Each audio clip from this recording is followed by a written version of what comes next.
what are you looking for exactly? And she was like, they look, you know, she looks at the 4 chambers of the heart, looks at the blood flow, if there's any backflow. And I was calling to find out the results of the echo to see if I'm cleared for IVF.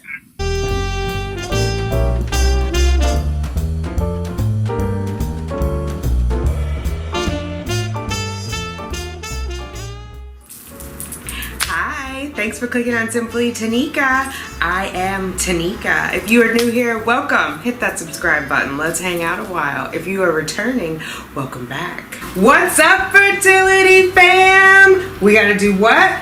Let's get those babies, ladies. Drops fall and the beauty of it all. Hey guys, all right, I'm on my way. I'm waiting for the elevator in my building. The car is here. Of course, I'm running late. It's been a crazy day and I'm much more nervous about this than I thought I was gonna be. So we'll see how it goes. I'll talk to you once I get in the car.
Finished at the doctor's. It's 4. My appointment, I got there at 2:44. Appointment was 2:30. I have to tell you about this technician, but I'll wait till we get to the house. I'm gonna show you the water and the snow.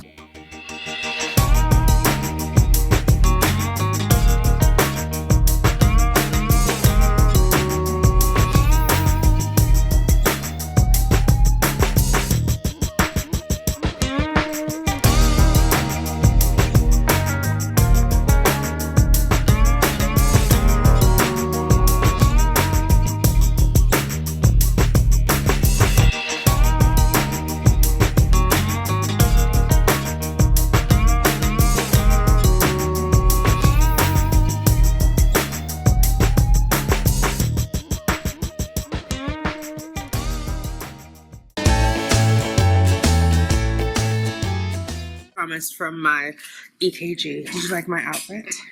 The girls want to be in the... Here, do you want to say hi? Hi! Who is that? Oh, hi! They're fighting. Oh, kisses. Okay, okay. Alright, there they go. Went for the EKG. It was a weird experience overall, very different from... Or not EKG, echo. Very different from the echo that I had in 2019. Got there, you know, you're not supposed to compare yourself to other people, but I was the second one seated, last one out of the waiting room, but finally got back there. There was a little old lady. I forgot to ask her where she was from, but she had a little accent, a little short lady. And she was asking me, as we're walking down the hall, about my kidney donation, which I always think is weird, like, what happened to HIPAA laws? Like, should we just be discussing my medical record in the open as we go? And she said, have you ever had this procedure before? I said, yes, I did in 2019. She was like, what did the doctor find wrong? And I was like, nothing that I know of. And she was like, well, why are you back? And I was like, oh, I'm doing IVF again in the middle of the hallway. Oh, you're going to do that? Yep. So we get in the room. She tells me to undress from the waist up. And I'm like, okay. And she gives me a gown, says have it open to the front. And then she has a seat. So I'm like waiting, because she's going to leave so I can get undressed from the waist up, right? She doesn't. So I turned myself to the side, like undressed myself. I started to go, because you know how they have the curtain that comes in the room. So if someone's walking and they can't see you, I was going to go over on the other side of the curtain. But the door was open, so I was like, maybe it's COVID protocol. I don't know. So finally, I just took my shirt off in like this weird kind of, I don't know, I'm in a phone booth way. She had me lay down. I laid on my left side. She laid on the bed with me. So the way that my left was in this room, I was facing the wall. My back was to the equipment, and she was obviously on the side where the equipment was. She sat like right behind my butt, and then she like told me to scoot over and get all the way on my left. So then I was like, what do I do with my other arm? So basically it had to go like up like this. And she's, you know, she put these little nodes on me. She starts talking to me like, how's my sister doing? Blah, blah, blah. I'm like, she's great. She got married. You know, she's having a great life. And then she's like, hold your breath. And she's recording like the blood flow in my heart. So I'm asking her like, what exactly, she said, was everything normal in your last echo? And I said, as far as I know, like no one told me there was anything wrong. And I was like, what are you looking for exactly? And she was like, the 4 chambers of the heart, looks at the blood flow, if there's any backflow, so if the blood is going in the wrong direction. And it just reminded me, I had jury duty in 2016, and there was a guy who had an issue with the heart surgery that he had. So I just remember learning about the 4 chambers and the sealing part of a valve. So she's looking at all that. So then as she's turning the audio on so we can hear the blood flow, it sounds like a little gurgly. So I'm like, is that normal? Is that okay? And she's just like, I can't tell you anything. The doctor will have to tell you. And I was like, oh, am I seeing the doctor today? And she was like, do you have an appointment? I was like, no. And she was like, well, the doctor will have to tell you later. I said, so do I need to make an appointment to see the doctor later? And she was not sure. So we went through all that. It was I probably got back there at 3:05 and I walked out of there about 3:55. So it was a long session. I feel like when I had it before, it was maybe 30 minutes. So that was giving me kind of agita, like, is something wrong? And then like I was on this side. She's way under my boob over here. She's on my throat. I'm like, are you looking at my thyroid? And she was like, no, this is still for your heart. So I'm guessing it was the arteries, but again, she wasn't explaining a lot. And then she was, you know, there's gel all over the place. Part of it was warmed up, and then at some point I think the warmer stopped working, because when she was under here it was like cold gel. So I'm like flinching and just like, oh, I'm sorry, it's cold. And I'm like, it's okay. And I'm just laying as still as possible, because at this point I'm ready for it to be over with. And then she kept having me hold my breath for a while, and then she's like, don't take such a deep breath, take a small breath, hold your breath. And I could hear there's like a little clicking as she's taking the pictures, click. And then it would be like a long time before the second one. And I was just thinking, oh my God, I can't breathe. And then she'd click it and be like, okay, breathe.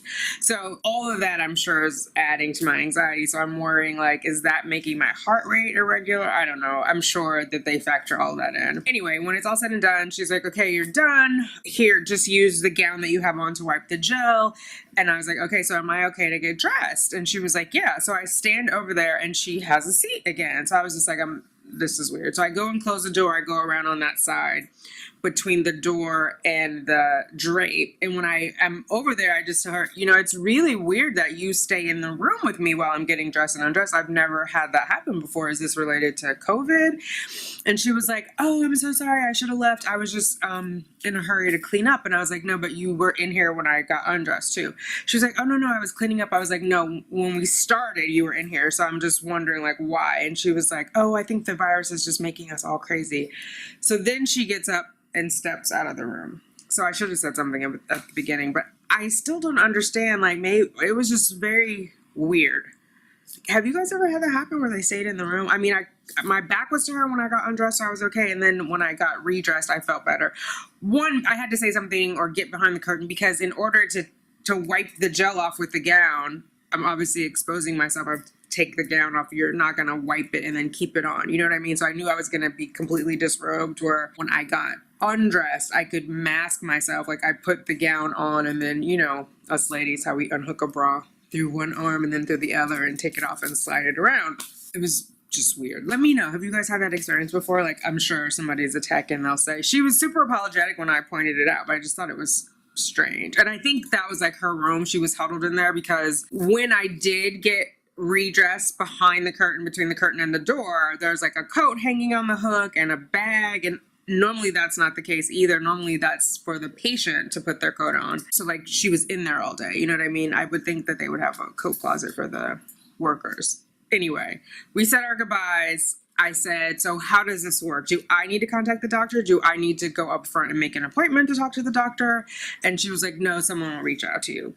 So I don't know what that means. The last time I had this, there was a woman who I totally connected with in the city. It was further downtown. This was in the city too. This was at the Columbia Hospital on 173rd. The other woman was like, oh, everything looks great. And, you know, she had gone through IVF and she was telling me how she got her daughter. And then unfortunately she got a divorce and we were kind of like bonded over the IVF thing. This lady was quite a bit older and was just very tight-lipped.